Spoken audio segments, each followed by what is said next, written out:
Hello friends, ಎಲ್ಲರೂ ಹೇಗಿದ್ದೀರಾ? ಎಲ್ಲರೂ ಚೆನ್ನಾಗಿದ್ದೀರಾ ಅನ್ಕೊಂತೀನಿ. Welcome to my new vlog. Friends, ಇವತ್ತಿನ ವ್ಲಾಗ್ನ ಮಧ್ಯಾಹ್ನದಿಂದ ಸ್ಟಾರ್ಟ್ ಮಾಡ್ತಾ ಇದ್ದೀನಿ. ಡೈಲಿ ವ್ಲಾಗ್ಸ್ನ ಹಾಕ್ಬೇಕು ಅಂತೇಳಿ ಎಷ್ಟೇ ಅನ್ಕೊಂಡ್ರು ಆಯ್ತಾನೆ ಇಲ್ಲ, ಯಾಕಂತ ಗೊತ್ತಿಲ್ಲ.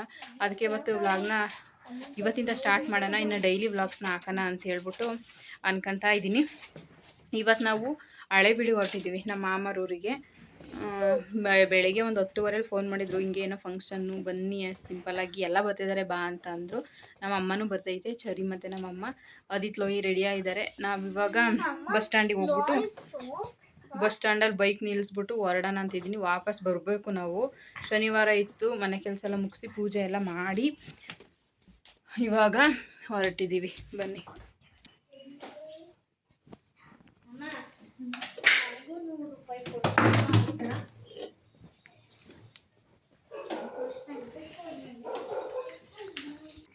ಇವಾಗ ಹೊರಡ್ತಾ ಇದ್ದೀವಿ. ಟೈಮು ಬಂದು ಒಂದು 12:30 1 ಗಂಟೆ ಆಗಿತ್ತು. ಅಷ್ಟೊತ್ತಿನಲ್ಲಿ ನಾವು ಹೊರಟಿದ್ದು. ಅಂದರೆ ನಾವು ಜಲ್ದಿನೇ ಹೋಯ್ತಾ ಇದ್ದು, ನಮ್ಮ ಅಮ್ಮನ ಬರಬೇಕಲ್ಲ ಊರಿಂದ ಬಸ್ಸಲ್ಲಿ. ಅದಕ್ಕೋಸ್ಕರ ನಾವು ಎಷ್ಟೇ ಜಲ್ದಿ ಹೋದರೂ ಅಮ್ಮಗೋಸ್ಕರ ವೆಯ್ಟ್ ಮಾಡಬೇಕು ಬಸ್ ಸ್ಟ್ಯಾಂಡಲ್ಲಿ ಅಂತೇಳಿ ಕಾಯ್ತಾಯಿದ್ವಿ. ಬಸ್ ಸ್ಟ್ಯಾಂಡಲ್ಲಿ ಜನ ನೋಡಿ ತಲೆ ಸುತ್ಕೊಂಡ್ಬಿಡ್ತು ನಂಗಂತ. ನಿಜವಾಗ್ಲೂ ಸಖತ್ತು ಜನ ಇದ್ದರು ಬಸ್ ಸ್ಟ್ಯಾಂಡಲ್ಲಿ.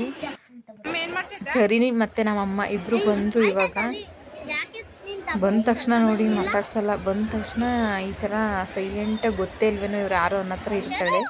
ಆಮೇಲೆ ಫುಲ್ಲು ಹೊಂದ್ಕೊತಾಳೆ. ಇವಾಗ ಬಸ್ಸಲ್ಲಿ ಹೋಯ್ತಾ ಇದ್ದೀವಿ. ಬಸ್ಸು ಸಖತ್ತು ರಶ್ ಆಗೋಯ್ತು ಫ್ರೆಂಡ್ಸ್. ಎಷ್ಟು ಬಸ್ಸು ರಶ್ ಇತ್ತು ಅಂದರೆ, ಇದು ಯಾವಾಗ ಅಂದರೆ ಫುಲ್ ನಾವು ಹಳೆಬೀಡು ಇನ್ನೇನು ಇಳಿಬೇಕು ಅನ್ನೋಷ್ಟರಲ್ಲಿ ಈ ಥರ ಬಸ್ ಖಾಲಿಯಾಗಿ ನಮಗೆ ಸೀಟ್ ಸಿಕ್ಕಿದ್ದು. ಮೊದಲು ಸೀಟೇ ಸಿಕ್ಕಿಲ್ಲ, ಅದರಲ್ಲಿ ಬೇರೆ ಕಂಡಕ್ಟ್ರು ಹೆಂಗೆ ಒಬ್ಬೊಬ್ಬರು ಕಂಡಕ್ಟ್ರುಗಳು ನಿಜವಾಗ್ಲೂ ಬೇಜಾರಾಗುತ್ತೆ. ಅಷ್ಟು ಒಂಥರ ರೂಡಾಗಿ ಮಾತಾಡ್ತಾರೆ.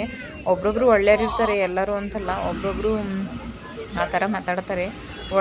ಒಳ್ಳೆ ಮಾತಲ್ಲಿ ಹೇಳಿದ್ರು ಅರ್ಥ ಆಗುತ್ತೆ ಅಲ್ವಾ. ಅವ್ರಿಗೂ ಅಂದರೆ ಟೆನ್ಷನ್ ಇರುತ್ತೆ, ದಿನಾಲೂ ನೋಡ್ತಾ ಇರ್ತಾರೆ. ಸರಿ ಓಕೆ, ಆದರೂ ಸ್ವಲ್ಪ ಒಬ್ರಿಗೆ ಒಂದು ಸಲನಾದರೂ ಒಳ್ಳೆ ಮಾತಲ್ಲಿ ಹೇಳಬೇಕು. ಆಮೇಲೆ ಬೇಕಾದರೆ ಹೆಂಗಾದರೂ ಸಿಟ್ಟು ಮಾಡ್ತಿರ್ಲಿ. ಸಿಟ್ಟು ಮಾಡ್ಕೊತಾ ಇದ್ರು, ಹಿಂದಕ್ಕೆ ಹೋಗಿ ಅಂತೇಳಿ. ಇಬ್ಬರು ಮಕ್ಕಳು, ನಮ್ಮ ಅಮ್ಮ ಹೆಂಗೋ ಚರಿನ ಸಂಭಾಳಿಸುತ್ತೆ. ನಾನು ಇವರಿಬ್ಬರನ್ನೇ ಇಟ್ಕೊಂಡು ನಿಂತ್ಕೊಂಡು ಹೋಗೋದ್ರಲ್ಲಿ ಸಾಕಾಗೋಯ್ತು. ಆಮೇಲೆ ಇವಾಗ ಹಳೆಬೀಡು ಬಸ್ ಸ್ಟ್ಯಾಂಡಿಗೆ ಬಂದು ಇಳಿದಿದ್ದೀವಿ. ಇಲ್ಲಿಂದ ಒಂದು 10 ನಿಮಿಷ ಆಗುತ್ತೆ ಅಷ್ಟೇ ನಮ್ಮ ಮಾಮರ ಮನೆಗೆ ಹೋಗೋದಕ್ಕೆ. ಅಷ್ಟರಲ್ಲಿ ಇವನು ನಮ್ಮ ಮಾಮ ಐತಲ್ಲ, ನಮ್ಮ ಮಾಮನ ಮಗ ಇವನು. ನಾವು ಹೋಗೋಷ್ಟರಲ್ಲಿ ಕರ್ಕೊಂಡು ಹೋಗೋದಕ್ಕೆ ಮಕ್ಕಳನ್ನ ಅಂತೇಳಿ ಬಂದು ನೀವಿಬ್ರಿಂದ ಕೂತ್ಕೊಂಡ್ರೆ ಯಾರಪ್ಪ ನಿಮ್ನ ಹಿಡ್ಕೊನಾರು ಬೇಡ, ಅವ್ರನ್ನ ಬೈಕಲ್ಲಿ ಕರ್ಕೊ ಇದ್ದೀವಿ. ಇವ್ರನ್ನೆಲ್ಲ ಕೂರ್ಸ್ಕೊಯ್ತೀಯ ನೀನು? ನಾವು ಆಟೋದಲ್ಲಿ ಹೋಗೋದು. ಬೈಕಲ್ಲಿ ಕಳಿಸ್ತಾ ಇದೀವಿ. ಚರಿನ ಕಳಿಸ್ಲಿಲ್ಲ, ಬೇಡ ಅವ್ನು ಓಡ್ಸಕ್ ಹೋಗಲ್ಲ, ಬರಲ್ಲ ಅಂತ ಹೇಳಿ. ಅದೇ ನಾನು ಬಂದ್ರೆ ನಿಂಗೆ ಓಡ್ಸಕ್ ಆಗಲ್ಲ, ಸುಮ್ಮನೆ ಅತಿ ಅಲ್ಲೆಲ್ಲ ಇದ್ನಂತಲ್ಲ ಇಲ್ಲಿ. ಹೋದ್ನಾ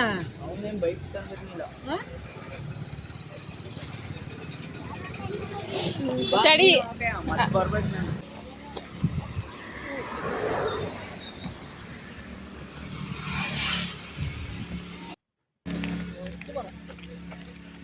ಬಿಡಿಸ್ಕೊಬಿಟ್ಟು ಯಾಕೆ ಅಲ್ಲ, ನೀನು ಮಾತ್ರೆ ತರಕ್ಕೆ ಹೋಯ್ತೀನಿ ಅಂದಲ್ಲ.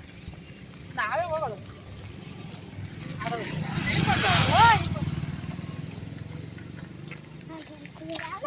ಅಮ್ಮ ಇದು ಏನು ಮರ ಇತ್ತಂದಲ್ಲ, ನೀವು ಮೊದಲು ಚಿಕ್ಕರಿದ್ದಾಗ ಹಿಂಗೆ ಇತ್ತು, ಈಗ ಚೇಂಜ್ ಆಯ್ತಲ್ವ? ಕೊಡು ಕೈ ಕೊಡು. ಆಗಿತ್ತಲ್ಲ ಹಂಗೆ ಚೇಂಜ್ ಆಯ್ತು. ಬಾಯ್ ಕಡಿಕ್ ಬಾ.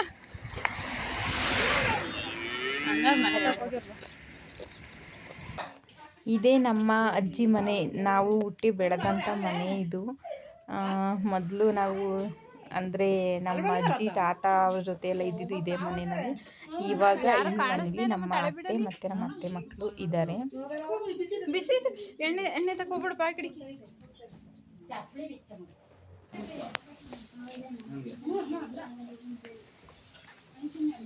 ಹೋದ ತಕ್ಷಣ ಬಿಸಿಯಾಗಿ ಚಿಕನ್ ಸಾಂಬಾರು, ಮುದ್ದೆ, ಕಬಾಬು ರೆಡಿ ಆಯಿತು. ಊಟನೂ ಸೂಪರಾಗಿತ್ತು.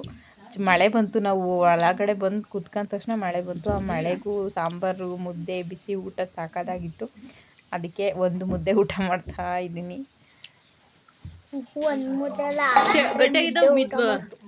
ಕಂಟೊಡಿತವೆ ಅಂತಲ್ಲ. ಆಮೇಲೆ ನಮ್ಮ ಅತ್ತೆ ಇದ್ದಾರಲ್ವ, ಅವರಿಗೆ ಕಾಯಿ ಕೊಡೋದಕ್ಕೆ ಅವರ ಮನೆಯಿಂದ ಬಂದಿದ್ರು. ಅವರು ಇದನ್ನೆಲ್ಲ ತಗೊಂಡು ಎಷ್ಟು ಇದು ಕುಕ್ಕರ್ ಆಯಿತು. ಕುಕ್ಕರ್ ಮಾಮೇಲತೆ ಯಾಕಡೆ ರೂಮಲ್ಲಿ ಐತಿ.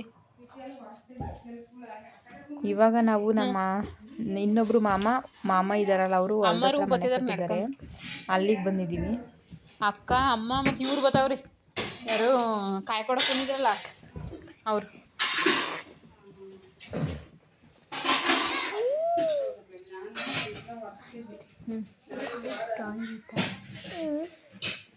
ಇಲ್ಲಿ ಅಂತ ಉಪ್ಪಿನಕಾಯಿ ನೀವೇ ಮಾಡಿರೋದಾ? ನಿಂಬೆಹಣ್ಣಿಂದು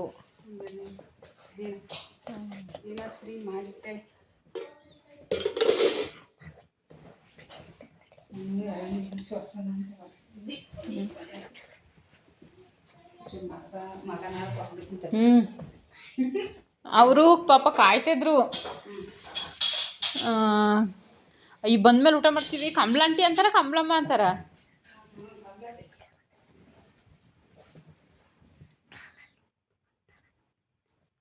ಫ್ರೆಂಡ್ಸ್, ಇವಾಗ ನಾನು ಇನ್ನೊಬ್ಬರು ಮಾಮ ಇದ್ದಾರೆ ಅನ್ನಲ್ಲ, ಅವರು ಹೊಲ್ದ ಹತ್ರ ಮನೆ ಕಟ್ಟಿದ್ದಾರೆ. ಫಸ್ಟು ಇವರು ಮತ್ತು ಅವರು ಎಲ್ಲ ಒಂದೇ ಮನೇಲಿ ಅಲ್ಲಿದ್ದರು, ಮೊದಲು ತೋರಿಸಿದ್ನಲ್ಲ ಹಳೆ ಮನೇಲಿ ಅಲ್ಲಿ. ಇವಾಗ ಇವರು ಇಲ್ಲಿ ಹೊಲ್ದ ಹತ್ರ ಬಂದು ಮನೆ ಕಟ್ಕೊಂಡಿದ್ದಾರೆ. ಎಷ್ಟು ಚೆನ್ನಾಗಿದೆ ಅಂದರೆ, ನಾನು ಎಷ್ಟೋ ವೀಡಿಯೋಸ್ಗಳಲ್ಲಿ ತೋರಿಸಿದ್ದೆ ನನ್ನ ಹಳೆ ಚಾನಲಲ್ಲಿ. ಸಖತ್ತು ಚೆನ್ನಾಗಿದೆ ಮನೆ. ಸುತ್ತಲೂ ತೆಂಗಿನ ಮರಗಳು, ಆಮೇಲೆ ಎಲ್ಲ ಕಡೆನೂ ತರಕಾರಿಗಳ್ನ ಹಾಕಿರ್ತಾರೆ. ಫುಲ್ಲು ಹಸಿರಿಂದ ಕೂಡಿರುತ್ತೆ. ಎದುರುಗಡೆನೇ ಪುಷ್ಪಗಿರಿ ಬೆಟ್ಟನೂ ಕೂಡ ಕಾಣಿಸುತ್ತೆ. ಇದೇ ನೋಡಿ ನಮ್ಮ ಮಾಮರ ಮನೆ. ಆರಾಮಾಗಿ ನೆಮ್ಮದಿ ಸಿಗೋಂಥ ಜಾಗ ಅಂದರೆ ಹೊಲ್ದ ಹತ್ರ ಮನೆ ಕಟ್ಕೋಬೇಕು, ನೆಮ್ಮದಿಯಾಗಿರಬೇಕು ಅಂದರೆ. ನನಗಂತೂ ಸಖತ್ತು ಇಷ್ಟ ನಮ್ಮ ಮಾಮರ ಮನೆಗೆ ಹೋದರೆ. ಒಂದು 15 ದಿವಸದ ಹಿಂದೆ ಇಲ್ಲಿ ಇದೊಂದು ಹೊಲ ಕಾಣಿಸ್ತಾ ಇದೆಯಲ್ಲ, ಇಲ್ಲಿ ಟೊಮಟೊ ಹಣ್ಣು ಹಾಕಿದ್ರು. ನನಗೆ ಕೊಟ್ಟು ಕಳಿಸಿದ್ರು ನಮ್ಮ ಅತ್ತೆಯವರು. ಒಂದು 15 ದಿನ ಆಯಿತು ಟೊಮಟೊ, ಅದನ್ನೇ ನೆನ್ಪು ಮಾಡ್ಕೊತಾ ಇದ್ದೆ. ಎಲ್ಲ ಇವಾಗ ಒಣಗೋಗಿದೆ, ರೈಟ್ ಇರಲಿಲ್ಲ ಆವಾಗ ಕುಯ್ನಿಲ್ಲ ಈ ಹೊಲ್ದವರು, ಹಂಗೆ ಬಿಟ್ಟಿದ್ರು. ಎಲ್ಲರೂ ಕುಯ್ಕೊಂಡು ಹೋಗಿದ್ರು.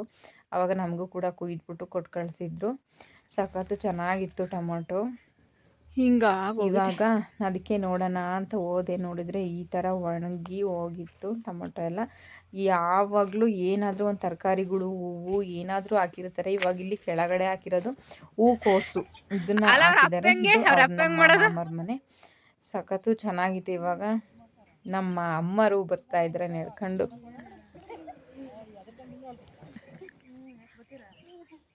ಹೆಂಗ್ ತೋರ್ಸು ಐ ಸುಬಿ ಪ್ಯಾಂಟ್ ಹೋಯ್ತು.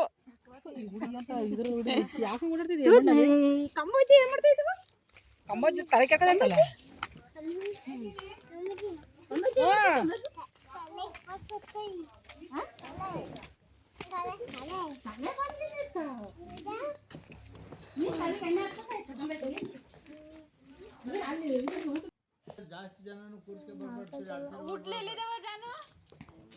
ಸ್ವಲ್ಪ ನಮ್ಮ ಮಾಮಗೆ ಹುಷಾರಿಲ್ಲ ಅಂತ ಹೇಳ್ಬಿಟ್ಟು ಮನೇಲೇ BP ಚೆಕ್ ಮಾಡೋ ಮಷಿನ್ನ ಇಟ್ಕೊಂಡಿದ್ದಾರೆ. ಇವರು ನಮ್ಮ ಆಂಟಿ ಆಶಾ ವರ್ಕರ್ ಅಲ್ವಾ, ಅದಕ್ಕೋಸ್ಕರ BP ಚೆಕ್ ಮಾಡ್ತಾಯಿದ್ದಾರೆ. ಇದಾದಮೇಲೆ ನಾವು ಊಟ ಎಲ್ಲ ಮುಗಿಸಿ ನಮ್ಮ ಮಾಮನೆಲ್ಲ ಮಾತಾಡಿಸ್ಕೊಂಡು ವಾಪಸ್ಸು ಹಾಸನಿಗೆ ಬರ್ತಾಯಿದ್ದೀವಿ. ಬಸ್ ಸ್ಟ್ಯಾಂಡಿಗೆ ಬಿಡೋದಕ್ಕೆ ನಮ್ಮ ಮಾಮನ ಮಗ ಬಂದಿದ್ದ. ಬಸ್ ಸ್ಟ್ಯಾಂಡಿಗೆ ಬಿಟ್ಬಿಟ್ಟು ಹೋದ. ಅಷ್ಟರಲ್ಲಿ ನಮಗೆ ಬಸ್ಸು ಕೂಡ ಸಿಕ್ತು. ನನಗೆ ಬಸ್ಸಲ್ಲಿ ವೀಡಿಯೋ ಮಾಡೋಕ್ಕಾಗಿಲ್ಲ, ಯಾಕಂದರೆ ನನಗೆ ಮೊದಲೇ ಹೇಳಿದ್ನಲ್ಲ ಸಖತ್ತು ತಲೆನೋವುತ್ತೆ ಬಸ್ಸಲ್ಲಿ ಕೂತ್ಕೊಂಡ್ರೆ, ಅದಕ್ಕೋಸ್ಕರ ವೀಡಿಯೋ ಮಾಡಿಲ್ಲ. ಬಂದ ತಕ್ಷಣ ನಮ್ಮ ಅಮ್ಮರಿಗೆ ಬಸ್ಸು ಕೂಡ ಸಿಕ್ತು.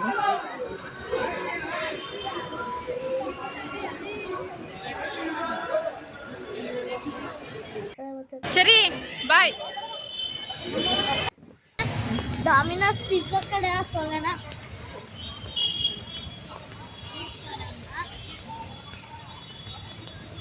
ಇಲ್ಲಿ ಜಾನು ಅಣ್ಣ ನನಗೆ ಹೋಗುವಾಗ ಗಿಫ್ಟ್ ಕೊಟ್ಟು. ಇವಾಗ ನೋಡಿ ನಮ್ಮ ಹಾಸನ ಹಳೆ ಬಸ್ ಸ್ಟ್ಯಾಂಡು ಹಿಂಗೆ ಕಾಣಿಸ್ತೈತೆ. ಸ್ಕೂಟಿನ ಇಲ್ಲೇ ನಿಲ್ಲಿಸೋಗಿದ್ನಲ್ಲ, ಕಾಸ್ ಅಂಗಡಿ ಬಸ್ ಸ್ಟ್ಯಾಂಡ್ ಹತ್ರ ಇದೆಯಲ್ಲ, ಅದ್ರ ಮುಂದೆನೇ ಸ್ಕೂಟಿನ ನಿಲ್ಲಿಸಿ. ಇವಾಗ ನಾವು ಮನೆಗೆ ಬರೋ ಅಷ್ಟರಲ್ಲಿ 8:30 9 ಗಂಟೆ ಆಯಿತು. ಹೆಂಗೋ ನಮ್ಮ ಅಮ್ಮಗೂ ಬಸ್ಸು ಸಿಕ್ತು ಆ ಕಡೆ ಊರಿಗೆ ಹೋಗೋದಕ್ಕೆ. ಅವ್ರಿಗೂ ಬಸ್ಸಿಗೆ ಕೂರಿಸಿ ನಾವು ಮನೆಗೆ ಬಂದು ಬಸ್ಸಲ್ಲಿ ನಿಜವಾಗ್ಲೂ ಬರೋದು ಓಡಾಡೋದು ಅಂದರೆ ಎಷ್ಟು ಹಿಂಸೆ ಅನಿಸುತ್ತೆ ಗೊತ್ತಾ. ಬಸ್ಸಲ್ಲಿ ಓಡಾಡೋದು ಅಂದರೆ ನನಗೊಂಥರ ತಲೆ ಸುತ್ತು ಬರುತ್ತೆ, ವಾಂತಿ ಬಂದಂಗೆ ಆಗುತ್ತೆ. ಅದಕ್ಕೋಸ್ಕರ ಬಸ್ಸಲ್ಲಿ ಓಡಾಡಿದ್ರೆ ಆಗೋದೇ ಇಲ್ಲ. ಹೆಂಗೋ ಬಂದು ಬಸ್ಸಲ್ಲಿ ಆ ಕಡೆಯಿಂದ ಬರ್ಬೇಕಾದ್ರೆ ಏನು ರಶ್ ಇರಲಿಲ್ಲ, ಬಸ್ಸು ಕೂತ್ಕೊಂಡು ಬಂದು ಆರಾಮಾಗಿ. ಇವಾಗ ನಾವು